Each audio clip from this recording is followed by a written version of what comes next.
જય ભાવનગર। નવમી કોલમમાં હું છું આપનો તારક શાહ। ભાવનગર માટે ખૂબ ગૌરવની વાત છે કે ભાવનગરના એક યુવાને ગુજરાતી પિક્ચર બનાવ્યું રંગ દે। રંગત સ્ટુડિયોના ભાવિન જોશીએ બનાવેલા આ પિક્ચરમાં વિશેષતા એ છે કે એના કલાકારો પણ ભાવનગરના છે અને એનું શૂટિંગ પણ ભાવનગરમાં થયું છે।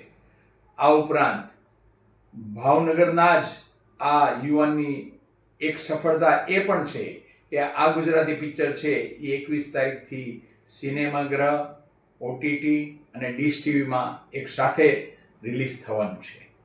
આ પિક્ચર જોતા આપણને એક ભાવનગરી હોવાનો ગર્વ પણ થશે અને ભાવનગરમાં જ શૂટિંગ થયું હોવાથી આપણા વિસ્તારો અને સ્થળો પણ જાણીતા હશે।